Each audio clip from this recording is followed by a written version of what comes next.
আজকে আমি যে বিষয় নিয়ে আলোচনা করব, যতগুলো চায়ের দোকান আছে এই চায়ের দোকানগুলোতে আল্লাহর ওয়াস্তে ইল্লা মাশা আল্লাহ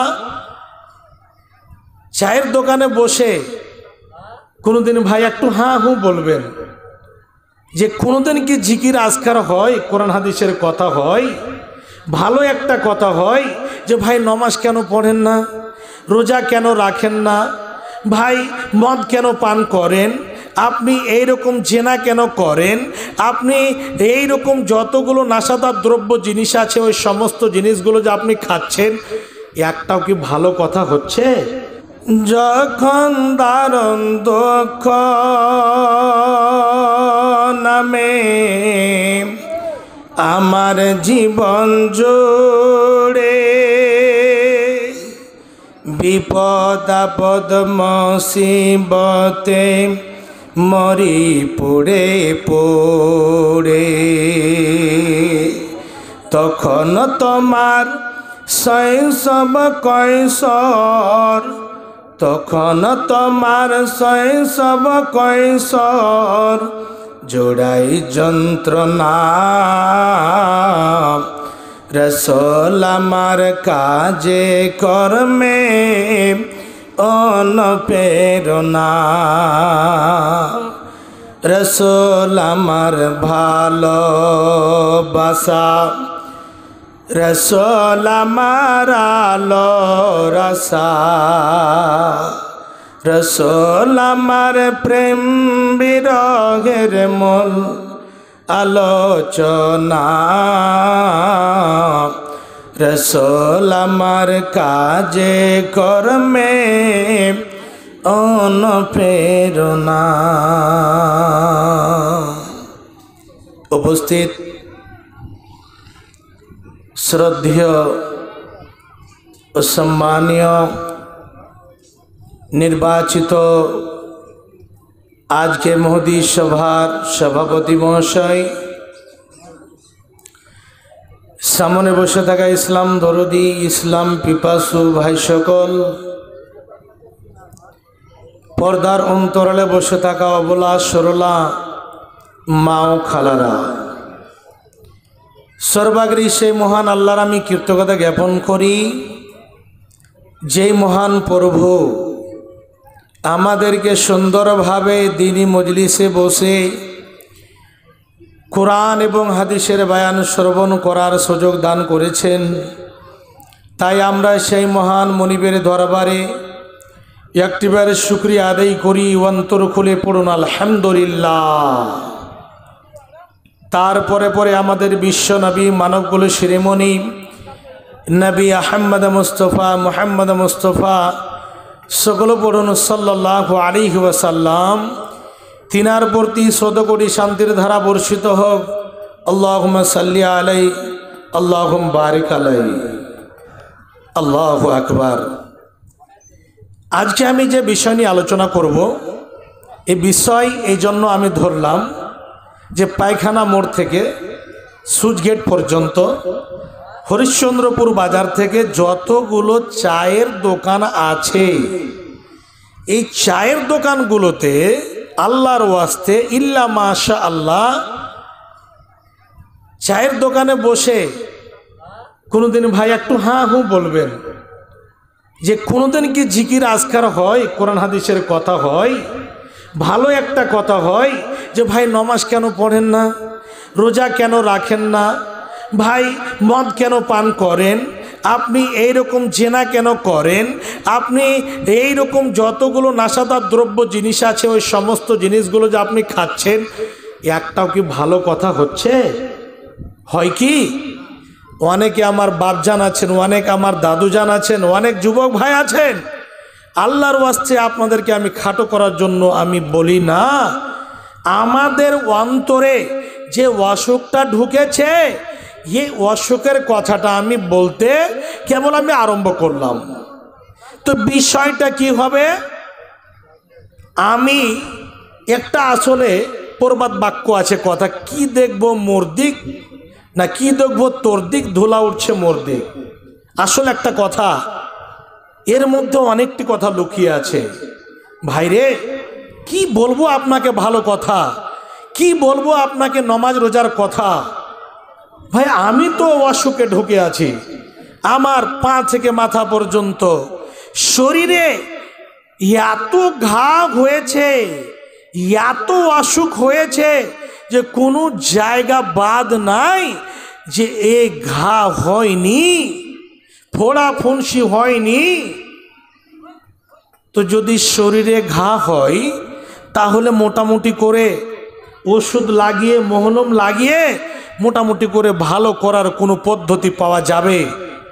কিন্তু একটু কথা বলুন দাদুজান, যে অন্তরে যদি ঘা হয়ে যায়, ওই অসুখটা যদি অন্তরে হয়ে যায়, তো মুখের দিক দিয়ে মহলম লাগাবেন না কোন দিক দিয়ে লাগাবেন, না পেটটাকে চিরে ওই জায়গাতে মহলম লাগাবেন যে অসুখটা ভালো হয়ে যাবে?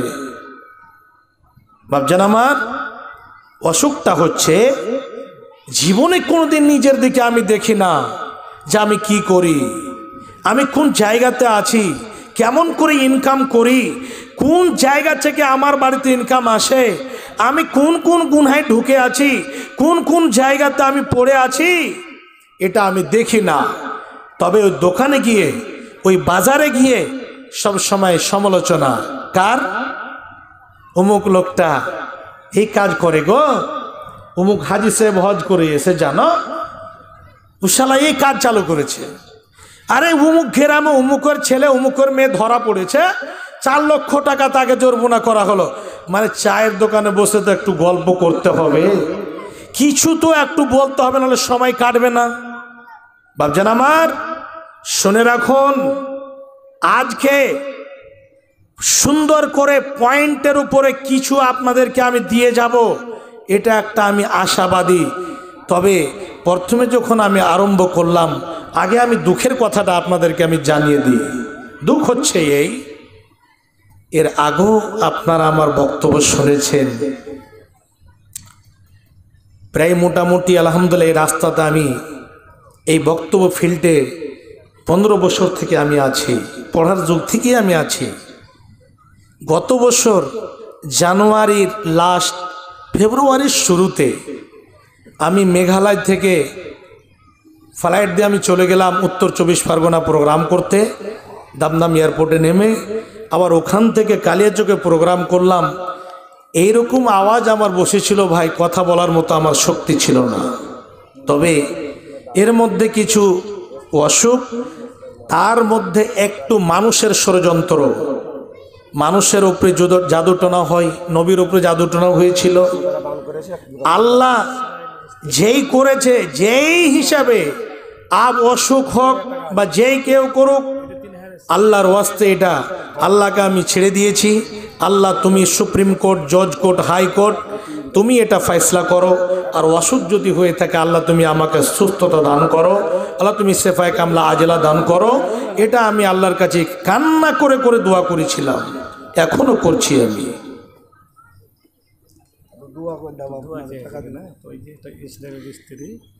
ইসরাইল সাহেবের স্ত্রী সাহেবা 500 টাকা দিয়েছেন এবং তার সঙ্গে 2টো হাতের চুড়ি দিয়েছেন। আলহামদুলিল্লাহ, আল্লাহকে যে উদ্দেশ্য দান করেছেন আমার মা জননী, আল্লাহ তার আশাকে পূর্ণ করে দাও।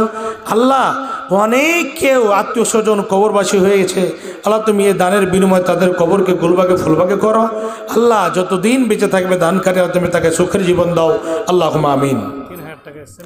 এবং মা বোনদের পক্ষ থেকে আবার 3000 টাকা এসেছে, আল্লাহ দানকে সদর গ্রহণ করেন, আল্লাহুম্মা আমিন। শেষের দিকে আমি দোয়া করব। আমি যেটা বলছিলাম, আবু সাইদের স্ত্রী একটা হাতের আঙুঠি দিয়েছেন এবং কিছু টাকা দিয়েছেন, প্রায় মোটামুটি 100 থেকে 150 টাকা। আল্লাহ সে দানকে সাদর গ্রহণ করেন, আল্লাহুম্মা আমিন। তো ভাই, আমি যখন শুরুতে আরম্ভ করলাম তো দেখলেন আওয়াজটা ভারী। আল্লাহর ওয়াস্তে ভরসা রেখে প্রায় এইরকম হিসাবে, তোতা আলীর স্ত্রী, তোতা পাইলট রাখতে হয়তো, তো আলহামদুলিল্লাহ ওনার স্ত্রী সাহেবা 500 টাকা দিয়েছেন, আলহামদুলিল্লাহ। তো অবশ্যই একটু ধৈর্য ধারণ করুন, আমি একটা একটা করে আমি পয়েন্টের উপরে আমি আসছি, আর একটু বলতে দেন। আমার নানি যান, আমার যে বেটা বাবর আলী, ওনার আম্মা যান 500 টাকা দিয়েছেন, আমার নানাজান মৃত্যুবরণ করেছেন নিজের স্বামীর জন্য। আল্লাহু আকবার, খুব সুন্দরভাবে দান করেছেন। আল্লাহকেও তার উদ্দেশ্য পূর্ণ করো। আল্লাহ শারীরিক অবস্থা ভালো করে রাখো। এবং নানাজান আমার কবরবাসী হয়ে গেছে, আল্লাহ তুমি কবরকে গোলবাগে ফুলবাগে করে দাও। আল্লাহুম্মা আমিন, আল্লাহুম্মা আমিন। ময়না আপনার মাসি হলো। আচ্ছা আচ্ছা, ময়না আমার মাসি ছেলের জন্য দুটো কেথা দিয়েছে, আলহামদুলিল্লাহ। আল্লাহু আকবার। খুব মা বোনদের এটা খুব মেহনতের জিনিস। কতদিন যে সুই দিয়ে ফুঁড়ে ফুঁড়ে ফুঁড়ে ফুঁড়ে সুই দিয়ে গুথে গুথে তৈরি করতে হয়। আল্লাহু আকবার, খুব বড় মেহনতের জিনিস দান করেছেন আল্লাহ। যতগুলো ফুল আছে ফুল অনুযায়ী তুমি নেকে দিও, আল্লাহ তার মনোদ্দেশ্য পূর্ণ করো। আল্লাহুম্মা আমিন। তো ভাই, আমি বলছিলাম যে জায়গাতে আপনাদের কাছে খুব একটা আশা নিয়ে এসেছি। তো এই জায়গাগুলোতে কিছু যদি নিয়ে যান, অবশ্যই আমাদের ঈমানটা কেমন করে বৃদ্ধি হবে এবং আমরা কেমন করে গুনাহ থেকে বাঁচতে পারবো। এমন এমন গুনাহ আমরা করি, কিছু গুনাহ আছে বাপজান আমার মা জননী, আপনারা শুনবেন। এই গুনাহগুলো আল্লাহ রাব্বুল আলামিনের সাথে যেগুলো জড়িত, যেই গুনাহগুলো আল্লাহর সাথে জড়িত আছে, আমি নামাজ পড়ি, মধ্যে মধ্যে ছাড়ি, আমি হতে পারে এইরকমভাবে ভুলবশত অনেক ভাই আমার হয়তো জেনা করে নিয়েছে, ভুলবশত হতে পারে বেমানি কথা বলে দিয়েছে। এই যতগুলো গুনাহ আল্লাহর সঙ্গে জড়িত আছে, এই গুনাহ চাইলে আল্লাহ ক্ষমা করবেন, আর না হলে আল্লাহ আযাব দিবেন, সেটা আল্লাহর ব্যাপার। কিন্তু এক প্রকারের গুনাহ হচ্ছে হুকুকুল ইবাদ।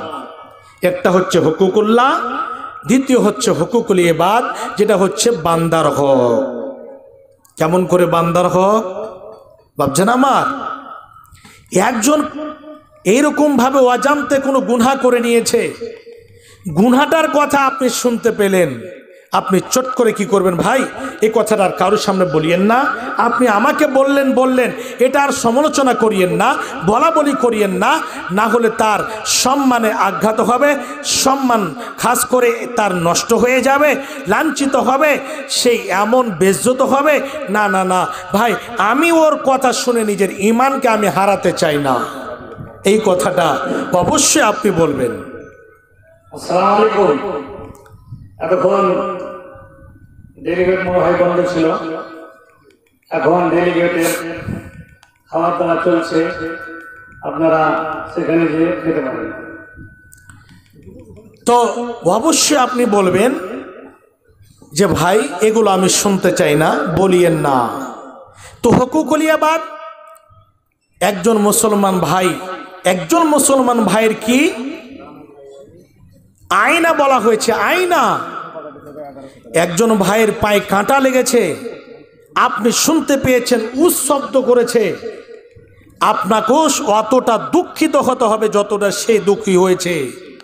ওহ ভাই, আপনার পায়ে কাঁটা লেগেছে, এই কথাটা না বলে আজকে আমাদের সমাজের মধ্যে কেউ যদি কোনো জায়গাতে এইরকমভাবে ফেঁসে গেছে, কোনো বিপদে পড়ে গেছে, সেই জায়গাতে বলে একটা শব্দ ব্যবহার করে, সালা ফেঁসেছে তো ভালো হয়েছে। আল্লাহ রাব্বুল আলামিন কোরআনের মধ্যে কি বলছেন? বান্দা শুনে রাখো, যারা আমার প্রতি ঈমান এনেছো, যারা আমাকে এক বলে বিশ্বাস করেছো, তোমাদেরকে আমি বলছি শোনো।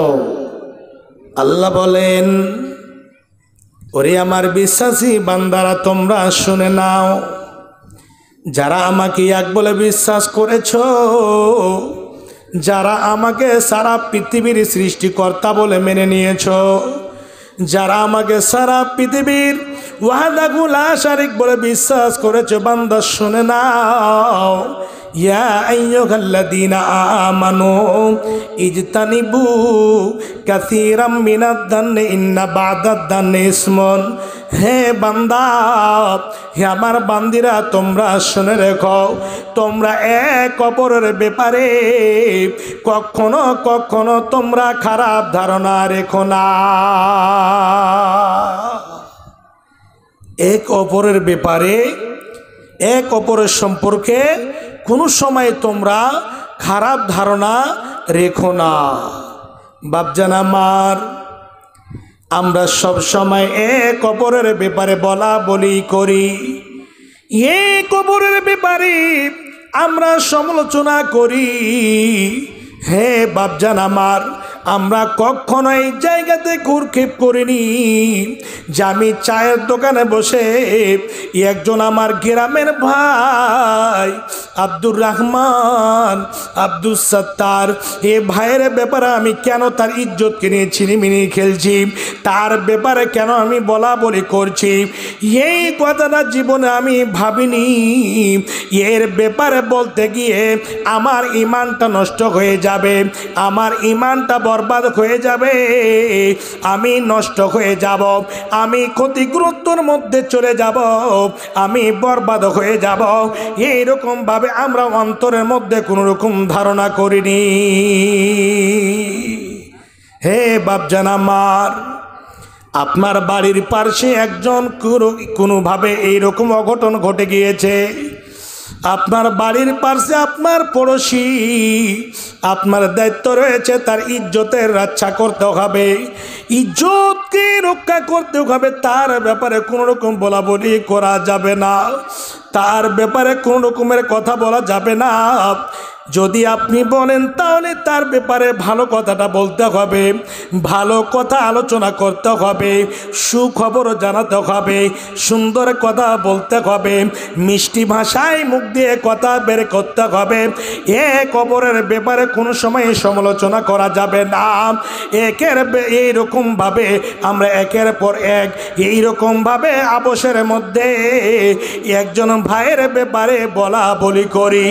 এইরকমভাবে আমরা সব সময় গ্রামে গ্রামে দোকানে দোকানে বসে রটিয়ে বেড়াই। আল্লাহ বলছেন, বান্দা এক অপরের ব্যাপারে তোমরা কোনো সময় তোমরা খারাপ ধারণা করো না।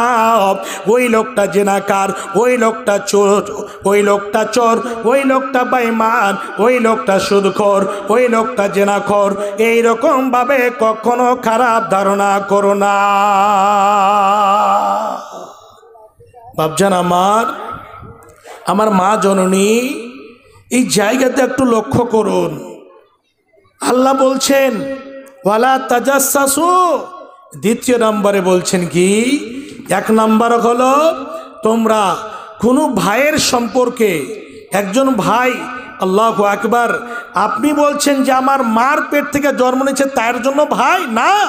আল মুসলিম ও আখুন মুসলিম, একজন মুসলমান, আপনি মুসলমান, আপনার ভাই, আপনার হক রয়েছে যে আপনি তার ইজ্জতকে রক্ষা করবেন, তার ব্যাপারে কখনো বলা বলি করবেন না।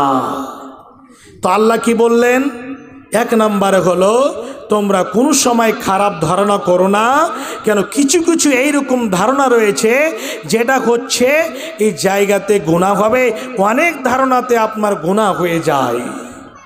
দ্বিতীয় নম্বরে কি বলছেন আল্লাহ? ওয়ালা তাজাসসু, আল্লাহ বলছেন বান্দারে তোমরা এক অপরের ব্যাপারে কোনো সময় জাসুসি করিও না, এক অপরের ব্যাপারে কখনো বলা বলি করো না। এর কোথাও কে ওর কোথাও কে এইরকম জাসুস গোয়েন্দাগিরি করো না এক অপরের ব্যাপারে। এই জায়গাতে একজন বন্ধু আপনাকে কোনো কথা বলল, ভাই আমার এইরকম আমার দ্বারা এই কাজটা হয়ে গিয়েছে, এই ঘটনাটা ঘটে গিয়েছে, আপনি সেই সময় কি করলেন? আপনি সেই জায়গাতে শুনে এখান থেকে আবার ওই পায়খানা মোড়ে গিয়ে বলতে লাগলেন, অমুক জায়গাতে একজন আমার বন্ধু অমুক কাজ করে দিয়েছে, অমুক ঘটনা ঘটিয়ে দিয়েছে, আমি শুনলাম চাঁদপুর চণ্ডীপুরে এইরকম কথা হয়েছে। বা এইরকম একজন বন্ধু আপনাকে নিজের বন্ধু মনে করে কোনো দুঃখের কথা শোনালো, আবার সেই কথাটা শুনে কাউরি ব্যাপারে বলেছে, আবার তাকে গিয়ে আপনি সেই কথাগুলো বলে দিলেন, অমুক ভাই আপনার সম্পর্কে এরকম কথা বলছিল, বলা বলি করছিল, আপনার ব্যাপারে খারাপ কথা বলছিল। এইরকম ভাবে দুইজনের মধ্যে আপনি খোঁটা সৃষ্টি করে দিলেন, দুইজনের মধ্যে আপনি দ্বন্দ্ব সৃষ্টি করে দিলেন। আল্লাহ বলছেন বান্দা ওয়ালা তাজাসসু, তোমরা এক অপরের ব্যাপারে বলাবলি করিও না, তোমরা জাসুসি করিও না। তারপরে ৩য় নম্বরে বলছেন ওয়ালা ইয়াগতাব বাদুকুম বাদা, এবং তোমরা এক অপরের সঙ্গে এইরকম ভাবে গীবত করিও না। গীবত হচ্ছে আল গীবাতু আসাদ্দু মিনাল জিনা, গীবত এমন একটা মহাপাপ, কেউ যদি জেনা করে না, জেনাতে অতটা বড় পাপ হবে না যতটা পাপ আপনার গীবত করাতে হবে। ভাবছেন আমার গীবত কিরকম করে হয়? একজন ভাইয়ের ইজ্জতকে নিলাম করার জন্য একজন ভাইয়ের ব্যাপারে এইরকম ভাবে খারাপ কথা রটানো, একজন ভাইয়ের ব্যাপারে, একজন মায়ের ব্যাপারে, একজন বোনের ব্যাপারে খারাপ কথা রটানো, কিরকম গীবত? হাদিসের মধ্যে এসেছে, নবীজি জিজ্ঞেস করছেন মাল গীবা, গীবত কাকে বলে? আপনাকে উদাহরণস্বরূপ আমি বলি, একজন ভাই এইরকম ভাবে অজান্তে কোনো জায়গাতে জেনাই পড়ে গিয়েছে, সেই জায়গাতে অজান্তে খুব বিরাট বড় গুনাহ করে দিয়েছে, সেই কথাটা কোন রকম ভাবে আপনার কানে চলে গেল, এই কথাটা নিয়ে এখানে ওখানে এখানে ওখানে বলা বলি করতে লাগলেন। হে বাপজান আমার, সাহাবায়ে কেরামদেরকে যখন নবী জিজ্ঞাসা করছেন ওরে আমার সাহাবীরা তোমরা বলো গীবত কাকে বলে? সাহাবায়ে কেরাম বললেন নবী গো, গীবত যেই সম্পর্কে আপনি জিজ্ঞাসা করছেন সেই সম্পর্কে আপনি এবং আল্লাহ সব থেকে বেশি ভালো জানেন। নবী গো, গীবত কাকে বলে আপনি একটু আমাদেরকে সুন্দরভাবে বুঝিয়ে দিন। নবীজি বললেন গীবত বলে ওই গুনাহটাকে আপনি কি করলেন, এক ভাইয়ের ব্যাপারে, এক ভাইয়ের সম্পর্কে, সে ভাই অবশ্য সে গুনাহটা করেছে, সে কাজটা করেছে, ওর ব্যাপারে আপনি যখন বলতে লাগলেন, ওই বলাটা হচ্ছে গীবত।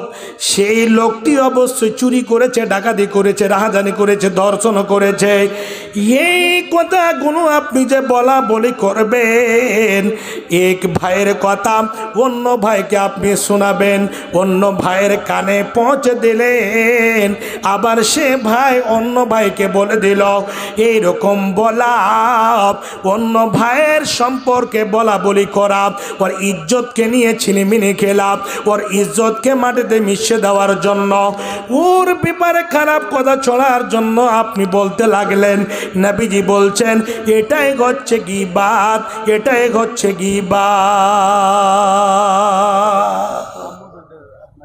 বাপজান আমার, আর যদি একজন আব্দুল সাত্তার নামে ভাই, ওই লোকটি কিন্তু জেনা করেনি বা চুরি করেনি, ওই লোকটার মধ্যে ওই গুনাহটা আসলে নাই, যা যেই ব্যাপারে আমি বলা বলি করছি, যে কথাগুলো তার ব্যাপারে আমি রটাচ্ছি সেগুলো কিন্তু তার মধ্যে নাই, তাহলে এটা গীবত হবে না, এটা হচ্ছে তহমত, এটা হচ্ছে অপবাদ। এইরকম ভাবে আপনি তার ব্যাপারে অপবাদ লাগাচ্ছেন, তার উপরে তহমত লাগাচ্ছেন। তহমত যদি লাগান তাহলে আপনার উপরে যদি এই রকম 1 মিনিটের জন্য ধরলেন একজন ভাই জেনা করেছে, আপনাকে কি করতে হবে? 2 থেকে 3খানা সাক্ষীর প্রয়োজন, আপনাকে সাক্ষী দিতে হবে ভাই অমুক গুনাহ করেছে, আমার কাছে 2 থেকে 3 জন সাক্ষী আছে, এদেরকে জিজ্ঞাসা করুন। বাপজান আমার, যদি আপনার কাছে সাক্ষী না থাকে আর যদি মিথ্যা কথা যদি রটান, এটা হচ্ছে তহমত, এটা হচ্ছে অপবাদ। এর শাস্তি যদি ইসলাম রাষ্ট্র যদি হয়, যদি বাদশার কাছে যান, তাহলে আপনাকে আপনার যে ফয়সালা হবে সেটা হচ্ছে আপনার উপরে 70 কোড়া বর্ষিবে। তহমত লাগাবেন, 80 কোড়া পড়বে, 80 কোড়া, 80 কোড়া। আপনি অপবাদ লাগালেন। অবশ্যই যেই ব্যাপারে আপনি বলা বলি করছেন, সেই কাজ, সেই কথাগুলো, সেই গুনাহ ওই ভাইয়ের মধ্যে নাই। আসলে কিন্তু সে ভাই এগুলো কাজ করেনি, কিন্তু আপনি তার ইজ্জতকে নিলাম করার জন্য, তার ইজ্জতটাকে বিলীন করার জন্য, ইজ্জতটাকে এলাকা থেকে একেবারে নিস্তেনাবুদ করে দেওয়ার জন্য আপনি বাজারে বাজারে, দোকানে দোকানে বলা বলি করছেন। এটা হচ্ছে অপবাদ। বাপজান আমার, খুব বিরাট বড় গুনাহ। এগুলো থেকে আমাদেরকে বাঁচতে হবে। বাপজান, যদি আমরা না বাঁচি তাহলে ইহকালও আমরা পথভ্রষ্ট হব এবং পরকালও আমাদের খাস করে জাহান্নামে যেতে হবে, তাছাড়া আর কোনো উপায় নাই। আল্লাহ রাব্বুল আলামিন কি বললেন? তোমরা 1 নম্বরে তোমরা খারাপ ধারণা, তোমরা কখনো কুধারণা করিও না। 2 নম্বরে তোমরা জাসুসি করিও না। এর বাড়িতে কি হচ্ছে, বউ বেটি নিয়ে কি হচ্ছে, আপনি কান লাগিয়ে দিলেন, কান লাগিয়ে শুনে কন্টার খোলা আছে, খানা খেয়ে নেন। তারপরে মৌলানা আব্দুল শুকুর সাহেব আসবেন, আপনারা বসে যাবেন, এদিকে দিয়ে যাবেন না।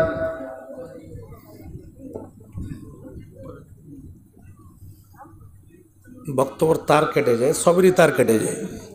2বার কেরালার হইলো ভাত খেবার, এর মধ্যে যদি বিরিয়ানি খেবারও কয় তাও এই ভাইরা যাবে না, মানে খেয়ে বসেছে জুতকিরে নাকি জি ভাই? জি। তো কাউকে যদি প্রয়োজন থাকে ভাই খাবার, তাহলে অবশ্যই আস্তে আস্তে লক করে উঠে যাবেন যে খেয়ে আসবেন। আর আমি জানি যে আপনারা ওই অত্র এলাকার মানুষ, অবশ্যই খেয়েই এসেছেন।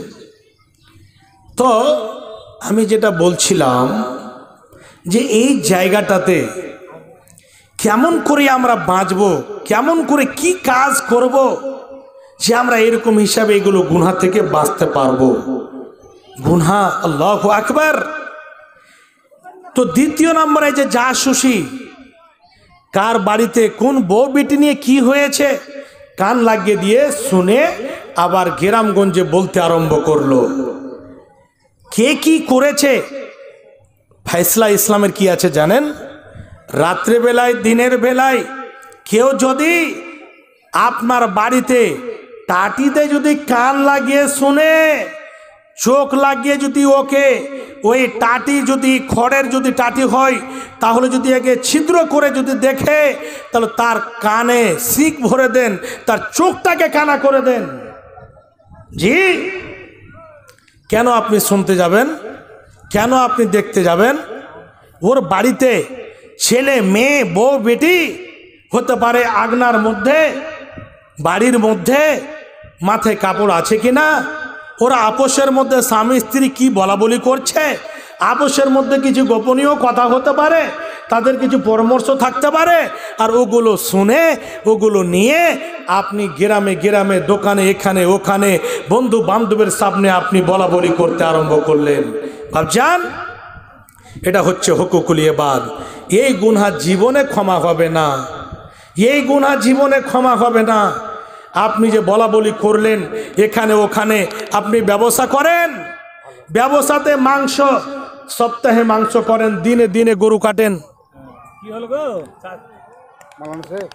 জি, আসলাম যে 200 লোকের মাংস বেঁচে আছে। ওকে মাকে মানে আপনি এখনো বেঁচে আছে? আপনি প্রচার করে দেন, তো ওই জন্য আসলাম। তো বললাম আমি যে এই মাইকে বলবে মালানা সাহেবকে দিয়ে একটু আপনি একটু ই করে দিবেন, যারা খাওয়া লম্বা করে যাবেন, লম্বা করে দিবেন। জেনারেটর নেই? সব ব্যবস্থা।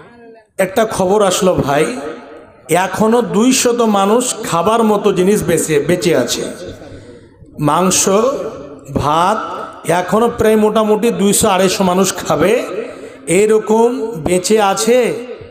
তো যদি দোকান পাশারে এখানে ওখানে দোকানে রাস্তাতে আড্ডা পিটছেন ভাই, খাবার থাকলে আপনারা গিয়ে খাবার খেয়ে নেবেন, সুন্দরভাবে খাবার খেয়ে নেবেন।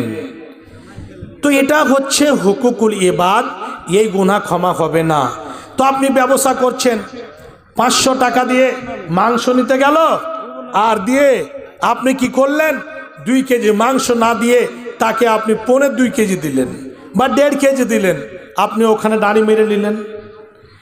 অনেক কিছু আছে যেগুলো তো আমরা আল্লাহু আকবার নিজের ইমানকে বিক্রি করি। কাইঠা গরু যেটাতে হাল বেয়ে দেবে না, হালে লাগাতে গেলে আপনি কি হবে, আপনার গরুটা বসে যাবে, শুতে যাবে। ওই গরুটাকে সুন্দর করে গোসল করিয়ে তেল টেল লাগিয়ে আবার আপনি টুপি মাথায় দিয়ে আপনি গরু বিক্রি করতে চলে গেলেন। শামসির হাটে গেলেন, এখানে আপনার একটা গরুর হাট লাগে, এখানে বোধহয় কুশিদার হাট নাকি, কুশিদা তো, কুশিদার হাটে গরু বিক্রি হয়।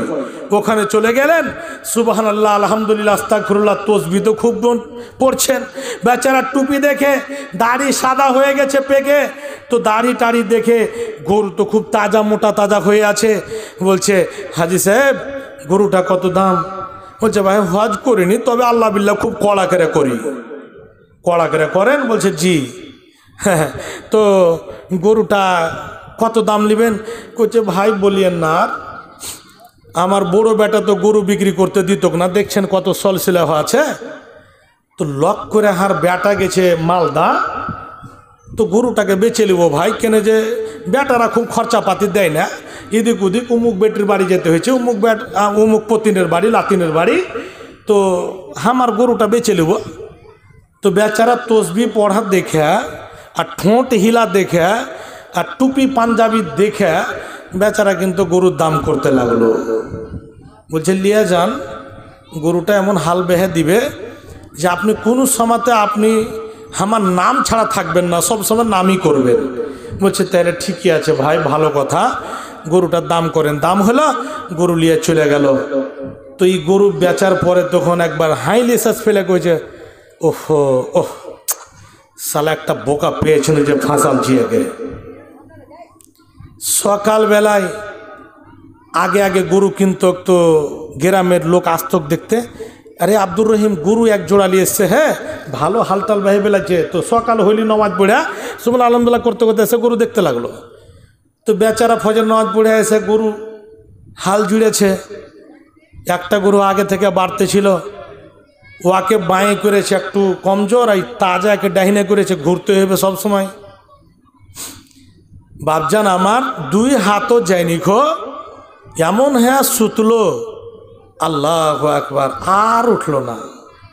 কত মরিচকে পানতে গুলে গুলে লাখে ঢালছে, কত মানে মুখাড়ের কাছে পাখা দিয়ে বাইন হ্যাঁ ওকে লাতের বাড়ি মারছে, লাঠির বাড়ি মারছে, গুঁতো মারছে, কত কি লাস্টের বেলাতে রাগে পুরো নাইনকে একদম জুত করে দাঁত দিয়ে কেমনে একদমই করছে, তাও গরু উঠলো না। তখন মনে মনে কইছে, একদম ভাটিয়া ভাষাতে হারকে বাদিয়া ভাষাতে যেটা গ্যাল দিয়ে কইছে, সালা এমনি কয়েছিল রে যে সারা জীবন হার নাম করবি, আসলেই কয়েছিল। এই লোকটার ব্যাপারে হাদিসে আল্লাহ নবী কি বলছেন জানেন? যে আমার উম্মত ধোকা দেবে, একজন ভাইকে আপনি ধোকা দিলেন, ক্লিয়ার ভাষায় নবীজি বলছেন ওই লোকটা আমার উম্মতের মধ্যে গণনা করা যাবে না, আমি তাকে লিবই না। আবার একটা তো ধোকা দিলেন, দ্বিতীয় কথা হলো আপনি একদম নিজের ইমানটাকে কুশিদার হাটে আপনি বিক্রি করলেন।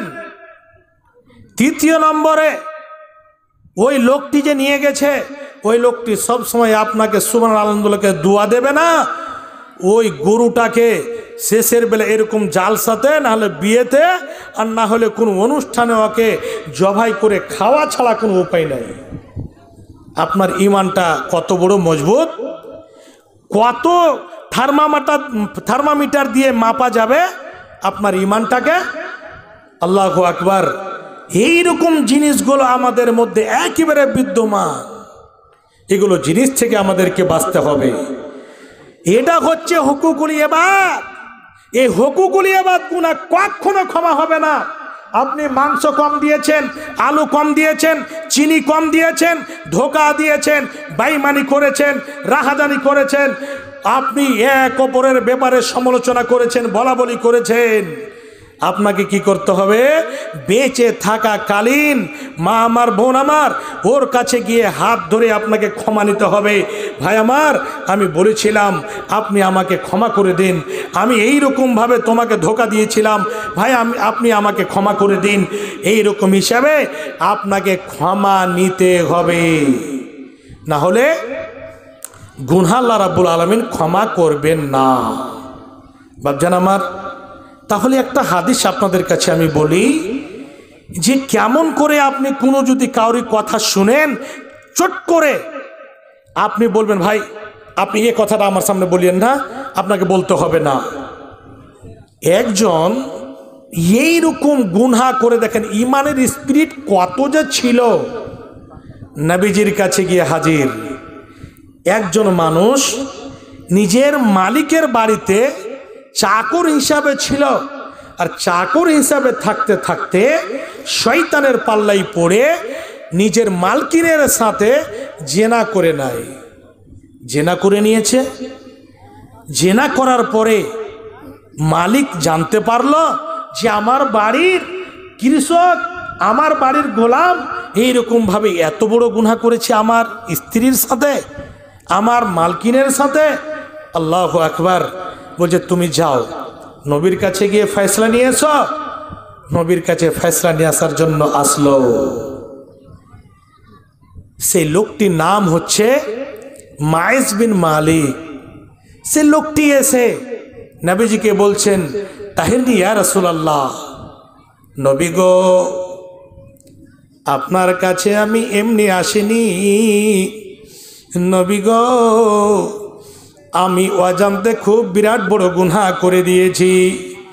নবী গো শুনে রাখুন, আমার দ্বারা এমন একটা বড় গুনাহ হয়েছে, আমি ভুলবশত এত বড় গুনাহ করেছি।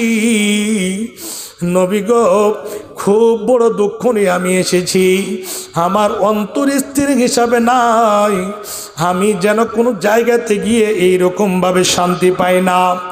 নবী গো আপনার কাছে এসেছি, আমি জেনা করেছি, আমাকে চট করে আপনি পাক করে নিন, আমাকে পাক সাফ করে নিন।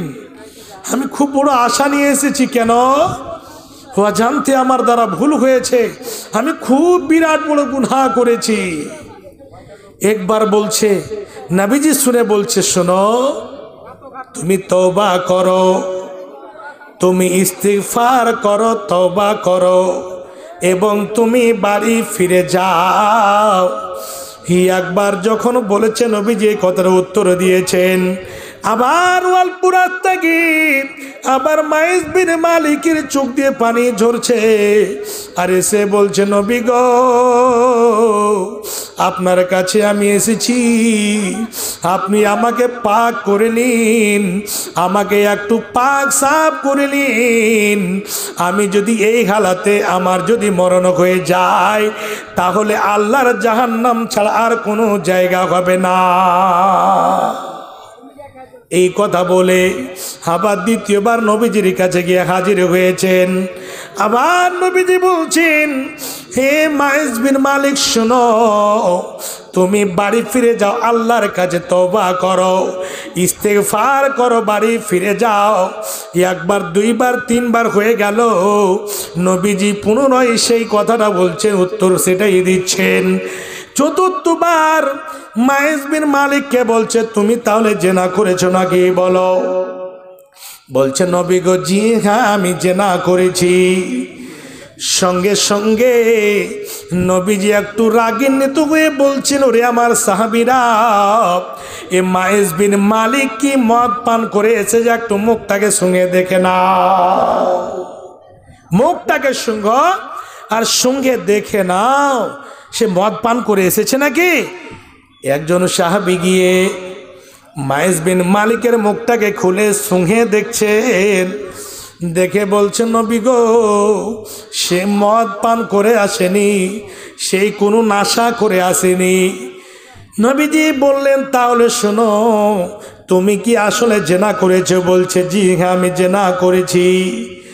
নবীজি চট করে সাহাবীদেরকে অর্ডার দিয়ে দিলেন, যাও যাও একে নিয়ে গিয়ে একটা এইরকম মরুভূমির প্রান্তরে চলে যাও, এইরকম জঙ্গলে চলে যাও, একটা চাটিয়াল ময়দানে চলে যাও, আর গিয়ে তাকে কমর পর্যন্ত পুঁতে দাও, আর পুঁতে দূর থেকে ইট পাথর মেরে মেরে তাকে রজ্জম করে দাও। হে আমার বাপজান আমার, দেখেন তার জানটা বলে সে পারোয়া করেনি। সেই কিন্তু জানতো আমি বিবাহিত অবস্থায় রয়েছি, আমি জেনা করেছি, নবীজি আমার ব্যাপারে ফয়সলা দিবি, আমাকে দুনিয়া ছেড়ে যেতে হবে, আমাকে ইট পাথর মেরে মেরে আমাকে রজ্জম করে দেবে।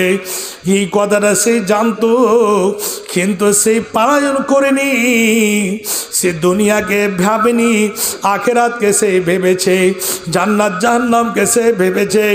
অন্তরে ভয় কতটুক ছিল দেখুন, নিজে গুনাহ করে বিশ্ব নবীর কাছে গিয়ে হাজির হয়ে নবীজিকে বলছেন, নবী গো আমি এত বড় পাপ করেছি, এই পাপের কেমন করে সমাধান হবে, এর ফয়সলা কেমন করে হবে, আপনি আমার করে দে। হে বাপজান আমার, আমাদের মধ্যে যদি কি এরকম গুনাহ করে নাই, তাহলে যদি গ্রামে একটা বিচার বসে, মণ্ডল সর্দারের সামনে মিথ্যা কথা বলে, জীবনে সত্যি কথা বলতে চাই না, বলতে গিয়ে আমার উপরে ডার্জর গোনা হবে, আমার উপরে মার পড়বে। হে বাপজান আমার শুনে নিন, এই দুনিয়া থেকে বেঁচে যাবেন, মিথ্যা বলে বেঁচে যাবেন, চুরি করে বেঁচে যাবেন, ডাকাতি করে বেঁচে যাবেন, জেনা করে বেঁচে যাবেন, কিন্তু পরকালে আপনার পঙ্খনভাবে হিসাব হবে, এক বিন্দু পরিমাণ আপনাকে ছাড় দেওয়া হবে না। সেই দিন আল্লাহ রাব্বুল আলামিন কাউরি উপরে জুলুম করবেন না, একেবারে পঙ্খনভাবে হিসাব নিকাশ করবে। সেই পরকালকে ভাবনা চিন্তা করে, এইরকম ভাবে চিন্তা করে অন্তরের মধ্যে ভয় সৃষ্টি হয়েছে। এইরকম নবীদের কাছে এসে হাজির হয়েছে, নবীজি অর্ডার দিয়ে দিলেন, যাও যাও তাকে কমর পর্যন্ত মাটিতে পুঁতে দাও। সেই দিকে তার ছেলে মেয়ে আছে, কি আছে, স্ত্রী ছেলে মেয়ে বাড়ির পরিবার আছে, সেই দিকে কোনো ঘুরক্ষেপ নাই। হে বাপজান আমার, যেটা ইসলামী, যেটা কানুন, যেটা বিধিবিধান রয়েছে, সেটা সেই জায়গাতে লাগু করেছিলেন। সেই মায়েজ বিন মালিককে সাহাবায়ে কেরাম নিয়ে যেতে আরম্ভ করলেন। নিয়ে যেতে যেতে সুন্দর করে একটা গর্ত খোদন করে, একটা গর্ত খুঁড়ে তাকে কমর পর্যন্ত গেড়ে দেওয়া হলো। আর গেড়ে দেওয়ার পরে হে বাপজান আমার, সাহাবায়ে কেরাম দূর থেকে ইট পাথর মেরে মেরে মেরে মেরে তাকে রজ্জম করে দিল। রজ্জম হয়ে গেল, আবার ওখান থেকে উঠিয়ে নিয়ে তাকে এইরকম হিসেবে বাড়ি নিয়ে আসা হলো। নবীজি বললেন, তোমরা তার জানাজার ব্যবস্থা করো। তার সুন্দরভাবে জানাজার ব্যবস্থা হলো, তার সুন্দর করে জানাজা আদায় হলো, তাকে সুন্দর করে দাফন কাফন করা হলো। 2-3 দিন পর বিশ্বনবী সাহাবীদের বলছেন, ওরে আমার সাহাবীরা, তোমাদের ভাই মায়েজ বিন মালিক দুনিয়া ছেড়ে চলে গিয়েছে, তোমরা সকলে তার জন্য ইস্তেগফার করো, তার জন্য তোমরা সকল মিলে আল্লাহর কাছে দোয়া করো। এই কথাটি যখন বলেছেন, কোন সাহাবী বিশ্বনবীর দরবারে চট করে প্রশ্ন তুলে দিয়েছেন, বলছেন, নবী গো, আপনি মায়েজ বিন মালিকের ব্যাপারে আমাদেরকে বলছেন ইস্তেগফার করো। নবী গো, সেই লোকটি হচ্ছে একজন জেনাকার, সেই লোকটি এত বড় পাপী, এত বড় পাপ করেছে, ওর ব্যাপারে আপনি কেন আমাদেরকে ইস্তেগফার করার কথা বলছেন? নবীজি উত্তর দিচ্ছেন, শুনুন। বলছেন, ওরে আমার সাহাবীরা, সেই লোকটি জেনা করেছে বটে, সেই লোকটি এত বড় পাপ করেছে শোনো, কিন্তু বেঁচে থাকাকালীন তার রাত কাটেনি, দিন কাটেনি, সকাল সন্ধ্যা বিকাল 24 ঘন্টা সব সময় ইস্তেগফার করেছে, আল্লাহর কাছে তওবা, আল্লাহর কাছে অনুশোচনা প্রকাশ করেছে। এত তওবা করেছি, এত তওবা করেছে, এত তওবা করেছে, আল্লাহর কাছে এত ক্ষমা চেয়েছে, আল্লাহর কাছে এত ক্ষমা চেয়েছে। সেই তার তওবাগুলোকে যদি খাস করে সমস্ত উম্মতের মধ্যে যদি বন্টন করে দেওয়া হয়, আর তারা যদি এই মতো পাপী হয়, তাহলে তার এই তওবাতে, এই ইস্তেগফারে, এই ক্ষমা চাওয়াতে, এই তওবাতে তারাও কিন্তু ছাড় পেয়ে যাবে। তারাও কিন্তু আল্লাহর কাছে এইরকম তার তওবা তাদের জন্য যথেষ্ট হয়ে যাবে। এত তওবা করেছে, এই তওবা তাদের ক্ষমার জন্য যথেষ্ট হয়ে যাবে। বাপজান আমার, এই জায়গাতে একটা প্রশ্ন জাগতে পারে। আপনারা বলবেন, মোল্লা সেই লোকটি এই যে একটা দুঃখ নিয়ে আসলো মাইজ বিন মালিক, নবীজির কাছে কেন ফিরিয়ে দিচ্ছিলেন? সেই ব্যাপারে সে ব্যাখ্যাতা লিখছেন, সে হাদিসের ব্যাখ্যাতা লিখছেন। উলামায়ে কেরাম, মুহাদ্দিসিনে কেরাম কি বলছেন, কেন নবীজি এই জন্য ঘুরিয়ে দিতে চাচ্ছিলেন যে কি করেছে না করেছে এর ব্যাপারে আমি শুনতে চাই না, নবীজি শুনতে চাচ্ছিলেন না। আর আমরা এক অপরের সমালোচনা শুনতে চাই, গীবত শুনতে চাই। কেউ যদি, আরে জানিস, আরে অমুক লোকটা খুব মুসল্লি করছিল, আর ওর স্ত্রী কি হয়েছে জানিস তো? 2-4 জন লোক, কি হয়েছে বলে, অমুকের এই যে লোকটা খুব মুসল্লিগিরি করছিল, ওর স্ত্রী এরকম। তো কি হয়েছে একটু খুলে কহ তো। জুত করে ওকে কি বলবে, চায়ের দোকানে জানেন, একটু স্পেশাল চা বানা হ্যাঁ, একে চাটা দে, মানে ও চা খাবে আর খুব সুন্দরভাবে ফুল এনার্জি নিয়ে ও গল্পটা করবে, আর এই মোটা ভোজন শুনবে। তো শুনে কতটি লাভ হলো মুলি সাহেব? লাভ হয়নি? খুব মিষ্টি লেগেছে, মনটা জুড়িয়ে গেছে। ওটা আমার দুশ্মন ছিল যে, তো শুনতে মজা লেগেছে খুব। নবীজি 1 বার 2 বার 3 বার ঘুরিয়ে দিচ্ছেন, আরে বাবা যাও তো, তুমি আল্লাহর কাছে ইস্তেগফার করো, তওবা করো, যাও তো। 4বার এসে যখন বললেন, তখন কি বললেন, তুমি তাহলে জেনা করেছ? বলছি আচ্ছা আচ্ছা ঠিক আছে, তাহলে যাও রজম করে দাও। যেই মালকিনের সাথে জেনা হয়েছিল, তার স্বামীটার নাম হচ্ছে হুজ্জাল। ওর সঙ্গে কিছুদিন পরে নবীজির সাক্ষাৎ। নবীজি বলছে, হুজ্জাল, আরে কখন জানতে নবীজি পারলেন? তার পরে যে মেয়েটির সাথে জেনা হয়েছিল, ওই জেনার বাচ্চা জারদ সন্তান পেটে নিয়ে ওই মেয়েটিও আবার বিশ্বনবীর দরবারে হাজির হয়েছে। মা বোন আমার শুনে রাখুন, আল্লাহর ভয় কাকে বলে? আল্লাহু আকবার। সে মেয়েটি গিয়ে নবীজিকে বলছেন একই কথা, নবী গো, এই যে দেখেন জারদ সন্তান পেটে, আমার দ্বারা ভুল হয়েছে, আমি জেনা করেছি, আমাকে একটু পাক পবিত্র করে নেন। নবীজি ওটাই কথা বলছেন, যাও তওবা করো, ইস্তেগফার করো, যা বাড়ি যাও। 1 বার 2 বার 3 বার 4 বার হয়ে গেল, ফিরে যাচ্ছে আবার আসছে, ফিরে যাচ্ছে আবার আসছে। তো এইরকম হিসাবে বলতে বলতে মেয়েটি কিন্তু একটা খুব পয়েন্টের কথা বলছে নবীজিকে। কি বলছে? নবী গো, আপনিও আমাকে ফিরিয়ে দিচ্ছেন যেমন মাইজ বিন মালিককে ফিরিয়ে দিচ্ছিলেন, মাইজ বিন মালিককে যেমন ফিরিয়ে দিচ্ছিলেন, আমাকেও ফিরিয়ে দিচ্ছেন। কেমন কথা? জি, এই যে দেখেন পেটে আমার জারদ সন্তান, জেনা করে আমার পেটে বাচ্চা হয়েছে, সন্তান নিয়ে এসেছি, খুব বড় দুঃখ নিয়ে। এই হালতে যদি আমি মারা যাই, আমার যদি মৃত্যু হয়ে যায়, তাহলে আল্লাহর জাহান্নাম ছাড়া আর কোনো জায়গা আমার থাকবে না। এই বড় আশা নিয়ে আপনার কাছে আমি এসেছি। যখনই নবীজি বললেন না, সে মেয়েটি বলল যে আমি জেনা করেছি, নবীজি কি বললেন? পেটে তোমার বাচ্চা আছে? জি।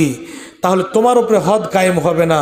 তাহলে এখানে একটা মাসলা জেনে থাকেন, এখনো যদি কোনো এইরকম গ্রামগঞ্জে অহরহ হচ্ছে, জেনাকারিনী ধরা পড়ছে, তো যদি জারদ সন্তান পেটে থাকে, যদি গর্ভবতী থাকে, তাহলে ওই হাবলাটার উপরে সাজা হবে, কিন্তু ওই মেয়েটার উপরে সাজা হবে না। কেন?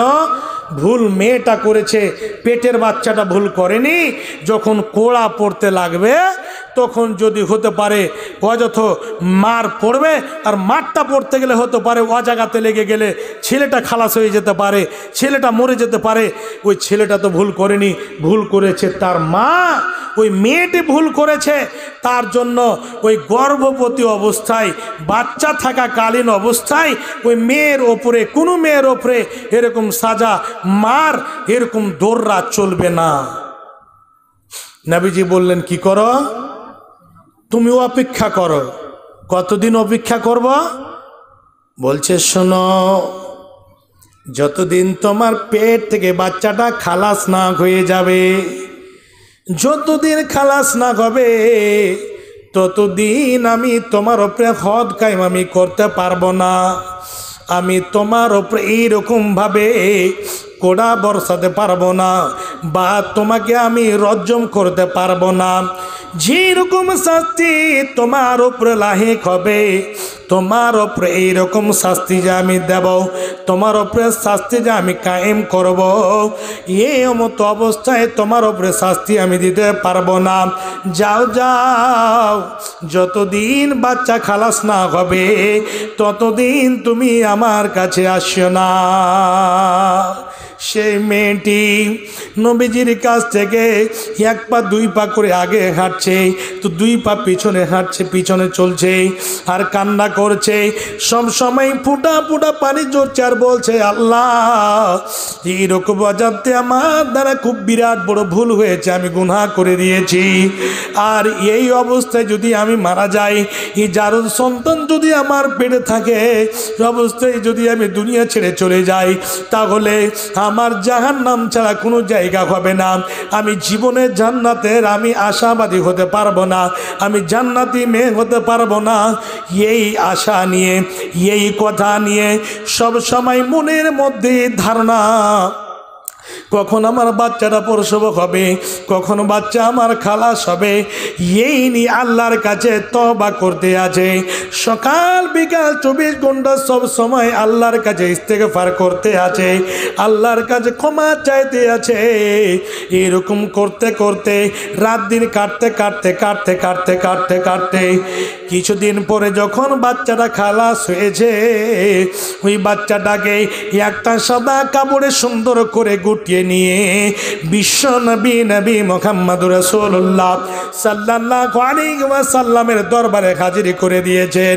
বলছে, নবী গো,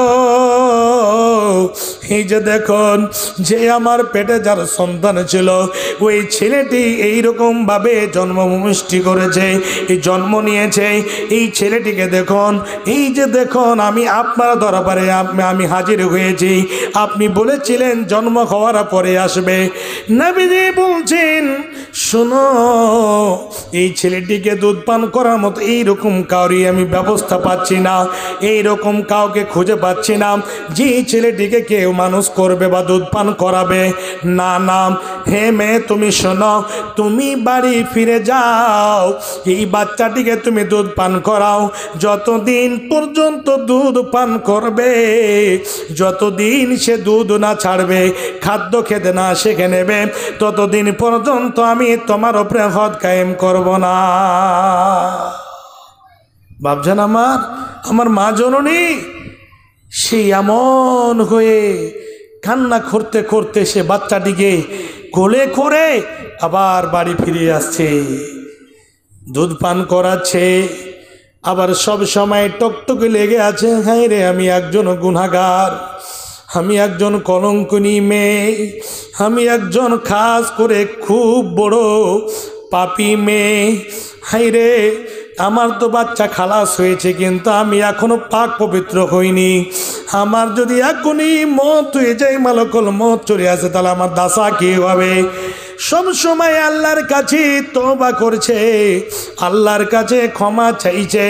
এই রকম করতে করতে করতে করতে যখন বাচ্চাটা খাওয়া শিখে নিয়েছে, দুধ ছেড়ে দিয়েছে, হাদিসের মধ্যে এসেছে নবীজি বলেন সেই মেয়েটি সেই ছেলেটার হাতে একটা রুটির টুকরো দিয়ে, একখানা রুটির টুকরো হাতে ধরিয়ে দিয়ে সেই ছেলেটি রুটির টুকরোটা মুখ দিয়ে খেতে আছে, চাটতে আছে, দাঁত দিয়ে ছোট ছোট করে কাটতে আছে। এই রকম ভাবে খাওয়াতে খাওয়াতে খাওয়াতে খাওয়াতে নবীজির দরবারে হাজির হয়েছে।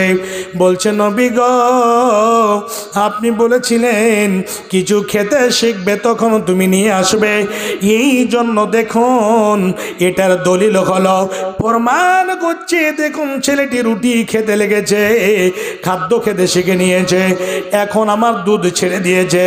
নবী গো, তাড়াতাড়ি করে আপনি আমাকে এখন পাক পবিত্র করেলে।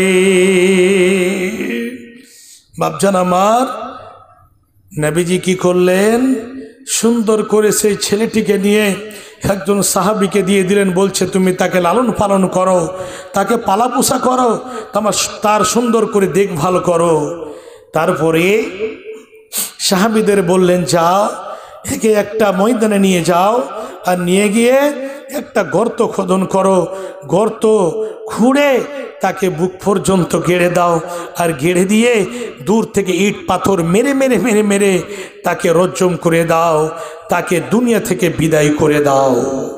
এটার ফয়সলা, এই ফয়সলাটা কাদের জন্য? তাহলে এক সেকেন্ড এই কথাটা বলে নি, তাহলে এই মশলাটা আপনাদের স্মরণে থাকবে। কেউ যদি বিবাহিত অবস্থায়, বিয়ের পরে ছেলে হোক বা মেয়ে হোক, বিয়ের পরে যদি জেনায় পড়ে যায়, তাহলে তাদের দুনিয়াতে বেঁচে থাকার কোনো অধিকার নাই। ইসলামী যদি রাষ্ট্র হয়, যদি সেই ইসলাম শাসক যদি হয়, তাহলে পারে অবশ্যই সেই বাদশাহ, সেই আপনার হাকিম সুন্দরভাবে আপনার এইরকমই ফয়সলা করবে যে ইট পাথর মেরে মেরে আপনাকে রজম করে দেওয়া হবে। আর অবিবাহিত অবস্থায় যদি কুঁয়ারি বা কুঁয়ারা অবস্থায় যদি বিয়ের আগে আগে যদি অজান্তে ভুল হয়ে গেছে, তাহলে পারে তাকে 100 করে কোড়া মারা হবে, মেয়েটাও 100 কোড়া বেতানি খাবে, জুত করে পাবলিকে মার দিতে হবে, আর এই হাবলা সাত্তারকে দিতে হবে। আর জুত করে দিয়ে ওই ছেলেটাকে, এই মোটা ভজনকে 1 বছরের জন্য তাকে জিলাওয়াতন করে দিতে হবে, বিতাড়িত করে দিতে হবে।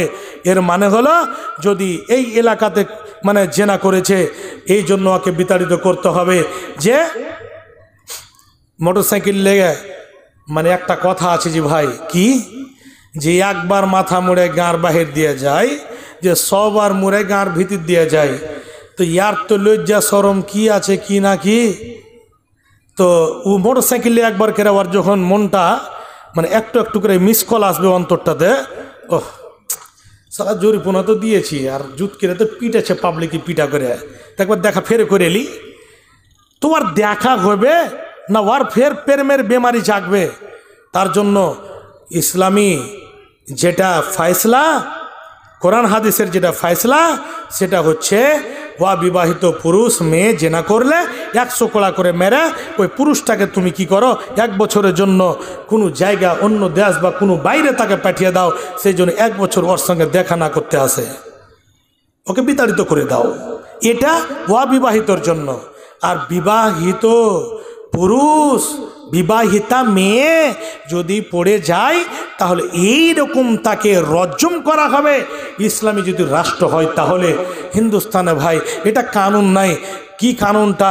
ওলমায়ে কেরাম, মুহাদ্দিসিনে কেরাম বা আলেম ওলমা সমাজের লোক তখন কি করে, ওই 100 করে কোড়া মেরে কোনো রকম করে তখন, হ্যাঁ যেটা একটা রসমি রেওয়াজ আছে, ওইটা কি একটু ধুলা ঝেড়া, তা ফের যখন মারতে যেছে, যে লোকটা মার খাবে, আল্লাহ রে এত মোটা সুইটার গে দিয়ে এসছে, আর এই বেটি ছেলেটাকে মানে ওই থাক থাক থাক থাক এক গেলা ছোট ছোট মেয়েগুলোকে দেখবেন ফরাক করে না, ওরকম করে শালাকে জুত করে মোটা কেরা ওকে কাপড় বিনিয়ে দিয়েছে, আর গ্রামের একটা লোককে মারতে লাগাচ্ছে। হুঁই হুঁই তো খুব করলে, আর কমছি তো বর্ষাইলে, লাস্টের বেলাতে দেখা গেল যে 1 টাকাও লাগেনি, মারতে যেছে তখন একটু ধুনুকের মতন আগা দিকে চলে গেছে, ব্যাকা হয়েছে, তো ম্যাটটা ওচ্ছা পড়িয়েছে। এরকম করে ধুলাও ঝাড়া চলছে। আর কোনো জায়গাতে তখন কি করলো, যারা যারা বিচার করছে, ভাই আপনার এলাকাতে এগুলো নাই, দুঃখ লিয়েন না আর রাগও করিয়েন না, কোনো জায়গাতে টাকাও ফের বিচার করছে, টাকা নিয়ে। কি এগুলা মারপিট হলো, সব কিছু হলো, ছেলের পক্ষ থেকে একদম জুত করে মোটা করে টাকা উসুল করা হয়েছে। কত মোটা টাকা, আমরা ওর মধ্যে দায়ী আছি। কোনো সমাজে ফতোয়া দিই, মানুষ দেখে কে এটা, হ্যাঁ লোকটা খুব বড় পয়সাওয়ালা, কোন করে ফতোয়া দিব, হ্যাঁ যদি উল্টা হয় তাহলে তো হাঁকে উল্টা দাও দিয়ে কোপাইবে, তখন এটা চলবে। আল্লাহ আস্তাগফিরুল্লাহ, কি ফতোয়া দিলি রে। তো এরকম সমাজে চলছে, এর জন্য আপনার দায়ী নয়, আমি দায়ী। আমার মতো কিছু আরও আছে দুনিয়ার বুকে, যে আল্লাহু আকবার, টাকার দিকে করে দেন না 50,000 টাকা জরিমানা ছেলের বাপটাকে। আচ্ছা, ছেলের বাপটাকে আপনি 2 লাখ করলেন, মেয়ের বাপটাকে কি করলেন, করেছেন না? মেয়ে তো মেয়ে টাকা 2 লক্ষ পেল, আর পাওয়ার পরে কানে নাকের হাতের যত যা গয়না গাঁঠি করে একদম ফের আবার ঘুরছে ফিরছে, কোনো ব্যাপার নাই। ফের আবার লাগত কথা বলছি, নাম বলতে গেলে ভেজাল হবে, নাম বলবো না আমি, নসিহতের জন্য, ইবরাতের জন্য এই কথাটা বলছি। আমাদের খাস করে অনেক জায়গা থেকে খবর আছে যে কমসে কম 6 বার হয়ে গেল ওই মেয়েটার কমসে কম 2 লক্ষ 2.5 লক্ষ করে টাকা পাওয়া। তো শুনে টুনে একটা হকের কথা করেছি, কিন্তু আমি ভাই, ছেলেরও বাবা আছে, মেয়েরও বাবা আছে, 4 চাকাতে চড়ে যাবে বিচারটা করতে। আমি বললাম ছেলের বাবাকে কত করেছেন ভাই, বলছে 2.5 লক্ষ টাকা। বললাম মেয়ের বাবাকে, মেয়ের বাবার দিকে তাকাচ্ছে, আল্লাহ ইমুলি সাহেব যে কি মুখ খুলল রে আল্লাহ। মেয়ের বাবাকে বলছে মেয়ের বাবাকে করিনি খো। আমি ওই সর্দারজি আর মন্ডলজি যারা বিচার করেছিল, আমি বললাম যে উল্টা কুড়হলের চোপ খাওয়ার যে লেগে তৈরি থাকেন, এক তো আপনি টাকার কেন করবেন, টাকাটা কেন আপনি বলবেন, টাকাটা কেন? শরীয়তে কোনো পাতাতে লেখা আছে যে টাকা নিয়ে আপনি জরিমানা নেবেন? আরে জেনা করেছে, কিছু করেছে, ওর যেটা সাজা আছে কোরআন হাদিসে নির্ধারিত করে দিয়েছেন, কোরআনে আল্লাহ রাব্বুল আলামিন ক্লিয়ার করে দিয়েছেন। তাহলে এই জায়গাতে আমরা এটা একেবারে একদম খাস করে ওই জায়গাতে আমরা বেশি করে হস্তক্ষেপ করছি, আর ওটাকে আমরা বাড়াওয়া দিচ্ছি। আর ওই জায়গাতে টাকা বিচার করে মেয়ের বাবা 1.5 লক্ষ আর 50,000 বাঁচলো, এটা কী করবে? তখন মাটি ভাগ লাগাচ্ছে। যেটি বড় হিটলার লোক বিচার করেছে, কইছে রাতের বেলাতে বিনা টাকাতে তোর কি করব, আমরা এমনি এসেছি। তো এরকম ব্যাপার সমাজে চলছে। আমার বাপজান, আমার দুঃখ নেবেন না, আল্লাহর ওয়াস্তে এগুলো থেকে বাঁচেন। যেটা নেই বিচার, যেটা হক বিচার, সেটা আপনি করবেন। আর খাস করে এই রকম জঘন্য, এই রকম গীবত, এই রকম কাউরি সমালোচনা থেকে বাঁচার চেষ্টা করবেন। তো মেয়েটির জন্য নবীজি কি ফয়সালা দিলেন? যাও তাকে সংসার করে দাও, তাকে একেবারে রজম করে দাও, তাকে একেবারে একদম শেষ করে দাও। তো তার সঙ্গে খালিদ বিন ওয়ালিদ, সবে পাথর মারতে মারতে খালিদ বিন ওয়ালিদ একটা পাথর উঠিয়ে মাথাতে মেরেছে, আর রক্ত সিসকি নিয়ে ছুটে তার শরীরে গিয়ে কিছু অল্প একটা কাতরা পড়েছে। আর যখনই পড়া তখনই একটা একদম ছিছি শব্দ, একটা এইরকমভাবে সে মেয়েটির ব্যাপারে একটা মানে খারাপ শব্দ, হাইরে জেনাকারিনী মেয়ে, এই জঘন্য মেয়ের রক্ত আমার শরীরে পড়ে গেল, এই কথাটা সে বলে উঠেছে। নবীজির কানে খবর গেল, নবীজি বলছেন, শোনো, তুমি যে বলছো খারাপ মেয়েটাকে খারাপ মনে করে, এইরকমভাবে খারাপ ধারণা করে কথা বলছো, শোনো, মেয়েটি জেনা করেছে বটে, কিন্তু মেয়েটি এত তওবা করেছে, এত তওবা করেছে, এত তওবা করেছে যে যা বলার সীমা নাই। ওই তওবাগুলোকে যদি মদিনার বুকে বন্টন করে দেওয়া হয়, তাহলে এর মতো গুনাহগারেরাও তাদেরও ক্ষমার জন্য এই তওবাটা যথেষ্ট হয়ে যাবে। ভাবছেন আমার এর মধ্যে একটা পয়েন্ট আছে, পয়েন্টটা খুব একদম গুরুত্ব সহকারে বিবেকে রাখবেন। ছেলে মেয়ে দুজনের ফয়সলা হলো, দুইজনকে রজম করে দেওয়া হলো। তো ওই যে নামটা বলেছিলাম হুজ্জাল, হুজ্জালের সঙ্গে নবীজির সাক্ষাৎ। নবীজি তখন হুজ্জালকে বলছে, হুজ্জাল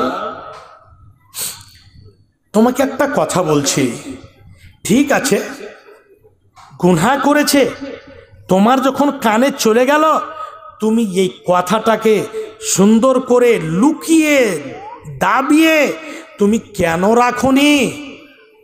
এর মানে হলো তওবা যত ওই ছেলে মেয়ে দুইজন মাইস বিন মালিক আর এই মেয়েটি যার সঙ্গে মাইস বিন মালিক জেনা করেছিল, দুইজনের তওবা আল্লাহ কবুল করেছিলেন। আর নবীজি ওদের সমালোচনা শোনার জন্য কখনো রাজি ছিলেন না, ওই জন্য বলছিলেন যে যাও যাও তোমরা তওবা করো, ইস্তেগফার করো। তো হুজ্জাল তুমি যদি এই জিনিসটাকে দাবিয়ে রাখতে তাহলে পারে এরকম তাদের অবস্থা হতো না, আর তাদের ব্যাপারে তাদের সমালোচনা তাদের কথা আমরাও শুনতে পেতাম না, আমরা ওখান থেকে বেঁচে থাকতাম। তাহলে এখান থেকে কি প্রমাণ হচ্ছে? কি হাজি, কি মাওলানা, কি আম পাবলিক সব সময় একদম এক অপরের আমরা গিবতে পড়ে আছি। এর জন্য আগে আমি দায়ী হয়ে গেছি, আমি পড়ে আছি এক অপরের হাসাদ, এক অপরের হিংসা, এক অপরের ওপরে হাসাদ। এইরকমভাবে কেমন করে সে মিটে যাবে, কেমন করে সেই লোকটা বরবাদ হয়ে যাবে, এই লোকটা ধনী হয়ে গেল, অল্প দিনে সেই লোকটা বেড়ে গেল, এই লোকটা কেমন করে বিদায় করা যাবে, এই মুলবি সাহেব কেমন করে বেড়ে গেল, এইরকম হিংসা হাসাদ নিয়ে সব সময় এরকম পড়ে আছি আমরা। বাপজান আমার, মা জননী, এগুলো জায়গা থেকে আপনাদেরকে বাঁচতে হবে। আমি বেশি লম্বা সময় নেব না, শেষের বেলায় আপনাদেরকে একটা ছোট্ট করে কথা বলে আপনাদের কাছে মেন কাজের জন্য আমি যাব। মোটে 5 মিনিট আমি আপনাদের কাছে থাকব। কেন? সময়টাও সাথ দিচ্ছে না। কেন? ঘড়ির কাঁটা একদম চলতে আছে, কখনো 12টাতে ঢুকে যাবে আর পিছন দিকে ইশারা হয়ে গেছে। আর কট বিস করা দেখা আল্লাহ তাক্ষবুল ইশারা, হ্যাঁ আকালমানকে ইশারাটা যথেষ্ট। আমি বুঝতে পারি, বুঝতে পেরেছি আমাকে একটু চাহিতে যেতে হবে, হাত বাড়াইতে হবে। তো আমি যাচ্ছি ভাই। তবে একটা কথা আপনাদের কাছে আমি বলি, বাপজান আমার, ভাই আমার, আপনি ধনী হতে আপনাকে সময় লাগবে না, একদম অল্প সময়ে ধনী হয়ে যাবেন। মৌলানা সাহেব কী করতে হবে, কোনটা ওষুধ খেতে হবে, কোনটা কাজ করতে হবে, তাহলে আপনাকে মোটা মোটা করে আপনার জন্য 3টা কথা বলবো। নাম্বার 1, কোনো সময় আপনি হিংসা হাসাদ করবেন না। ওই লোকটা কেন ধনী হয়ে গেল রাতারাতি গো, ওহ 6 তলা বাড়ি করে নিয়েছে, হিংসা চালু হয়ে গেল, এটা কখনো অন্তরই রাখবেন না, 1 নাম্বার। দ্বিতীয় নাম্বারে, আপনাকে আল্লাহ গরিব করেছে, ধনী করেছে, যেই হালাতে রেখেছেন আল্লাহ রাব্বুল আলামিন, সেই হালাতে আল্লাহ শুকরিয়া আদায় করবেন। এবং ওই হালাতে আল্লাহ আপনাকে যদি দান করার 5 টাকা ক্ষমতা দিয়েছে, ওই 5 টাকায় দেবেন। আল্লাহ আপনাকে যদি 1000 টাকা দেওয়ার ক্ষমতা দিয়েছেন, 1000 টাকা দেবেন।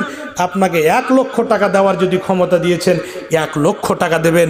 যেই রকম আল্লাহ আপনাকে ক্ষমতা দিয়েছেন সেই মতো আপনি এই আল্লাহর পথে ব্যয় করবেন, আল্লাহর পথে খরচ করবেন।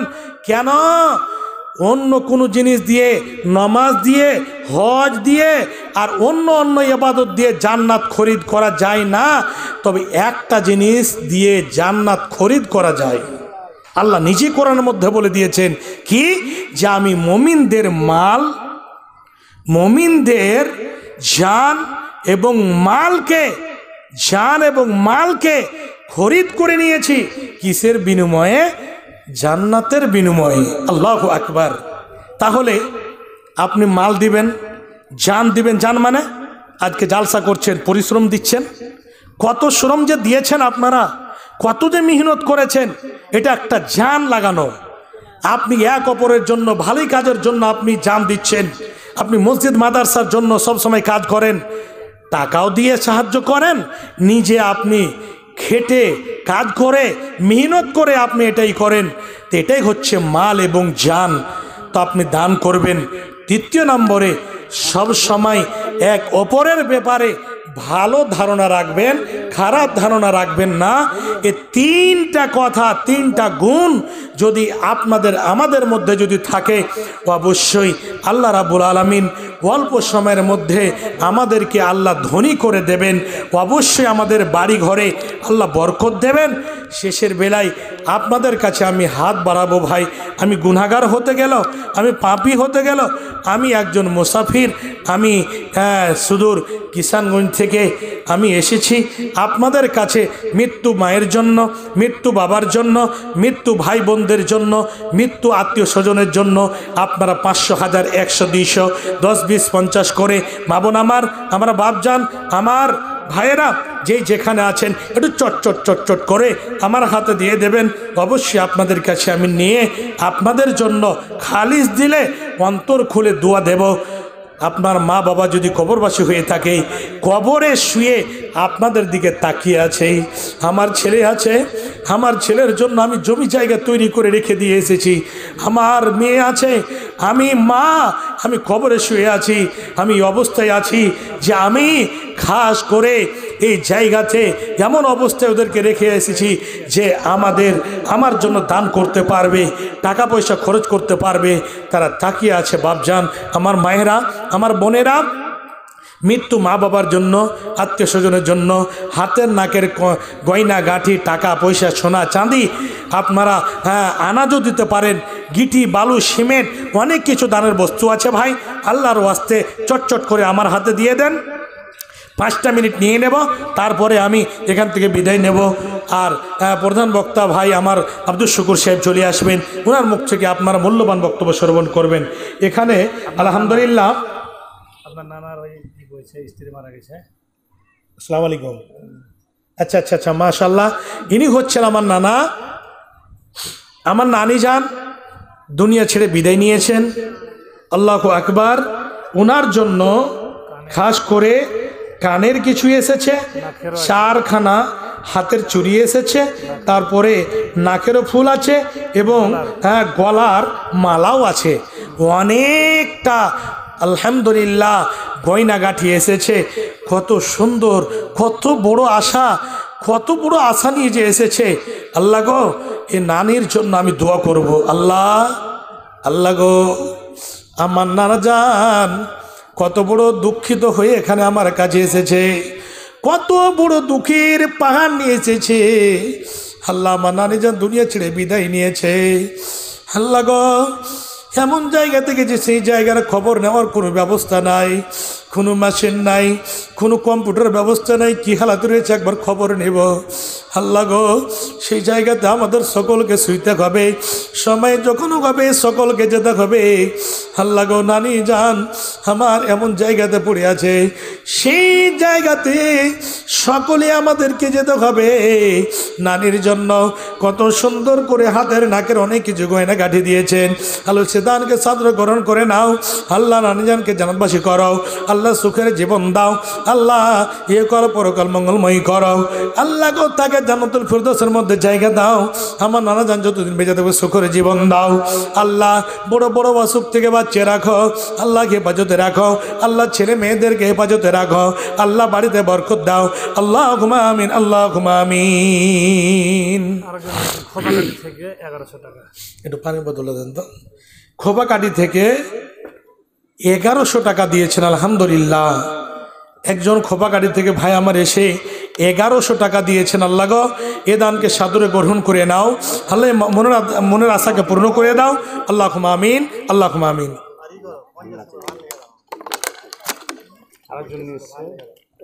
আলহামদুলিল্লাহ। আরেকজন খাস করে 2টো হাতের চুড়ি দিয়েছেন এবং একটা কি বলে তাগা, আর 2টো পায়েল। আল্লাহু আকবার। এটা ক্যাথাও দিয়েছে। আল্লাহু আকবার। এটা কে দিয়েছে? আপনার মেয়ে না কে? আপনার বেটি। আল্লাহু আকবার। জি, আপনার মেয়ে। আপনার নামটা কি হলো? মুজিবুর রহমান। আল্লাহু আকবার। মুজিবুর রহমান, ওনার মেয়ে 2টো হাতের চুড়ি দিয়েছে, 2টো পায়াল দিয়েছে, একটা হাতের তাগা দিয়েছে, একটা কেথা দিয়েছে, 50 টাকাও দিয়েছে। আল্লাহ গো, কত বড় আশা নিয়ে দিয়েছেন। আল্লাহ আল্লাহ গো, আমার বোন আমার কত সুন্দর আশা নিয়ে দান করেছেন আল্লাহ, তিনার দানকে সদরে গ্রহণ করে নাও আল্লাহ, মনের আশা পূর্ণ করে দাও আল্লাহ, হায়াত দারাজ করো আল্লাহ, দীর্ঘজীবী করে বাচ্চারাকে সুখরে জীবন দাও আল্লাহ গো। তার মধ্যে একজন আমার ছোট ভাই ওয়াহিদুর রহমান সাহেব বাবার জন্য, দাদার জন্য, দাদির জন্য অনেকে আত্মীয় স্বজন কবরে শুয়ে আছে আল্লাহ, তাদের জন্য 200 টাকা দিয়েছেন। আরও একজন আমার বড় ভাই শাহজাহান সাহেব, উনি 500 টাকা দিয়েছেন। আরও তার আগে আমার দাদির জন্য একজন ভাই আমার আব্দুল শুকুর 100 টাকা দিয়েছেন। আল্লাহ গো, সকল দানকে সদর গ্রহণ করে নাও আল্লাহ আমিন, আল্লাহ আমিন। কেডা? হারুন রশিদ। বাবা দাদা দাদি সবাই মারা গেছে, তাদের জন্য 500 টাকা দিয়েছেন। এটা আপনি দিলেন ভাই, আপনি একটু আসেন না দিকে, বেশি চাপাচাপি করতে পারবো না ভাই, এটা আল্লাহর ঘর। মাম বানালিল্লাহি মাসজিদান বানাল্লাহু লাহু বাইতান ফিল জান্নাহ। আল্লাহর ঘর নির্মাণ করতে গেলে তার বিনিময় কি হবে? আল্লাহ রাব্বুল আলামিন তার জন্য জান্নাতের মধ্যে একটা স্পেশাল হিসাবে বালাখানা একটা জান্নাতের মধ্যে ঘর তৈরি করে দেবেন। তো কত বড় অফার, তো একটু কিছু বাড়া যাবে না? আর 500 হারুন রশিদ সাহেব আর 500 টাকা দিয়ে দিবেন পরবর্তীতে। আলহামদুলিল্লাহ। আব্বার নাম হচ্ছে শাহজাহান, 500 টাকা বাকি লিখে দেন আর 500 টাকা নগদ। আল্লাহ গো, 1000 টাকা দিয়েছেন আল্লাহ, সে দানকে সাদর গ্রহণ করে নাও আল্লাহ আমিন। মনের আশাকে পূর্ণ করো।